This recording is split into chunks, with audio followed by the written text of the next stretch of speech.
रोहिडा तालुक्यातून एक आश्चर्यचकित करणारी घटना समोर आली आहे। सततच्या पावसामुळे निवाऱ्याच्या शोधात असलेला वनप्राणी थेट बस स्थानकात येऊन थांबत असल्याचे पाहायला मिळतंय। गणेशगुडी दांडेली मार्गावरील अवेडा येथील बस स्थानकात 4 दिवसापूर्वी एक भल्या मोठ्या बिबट्याने रात्रीच्या वेळी आसरा घेतल्याचं दृश्य स्थानिक नागरिकांनी पाहिलं।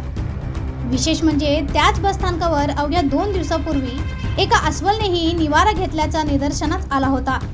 या घटनेनंतर प्रवाशांमध्ये भीतीचं वातावरण निर्माण झालं आहे। अनेक प्रवाशांनी या वनप्राण्यांचे फोटो आणि व्हिडिओ मोबाईलमध्ये कैद करत सोशल मीडियावर शेअर केला आहे।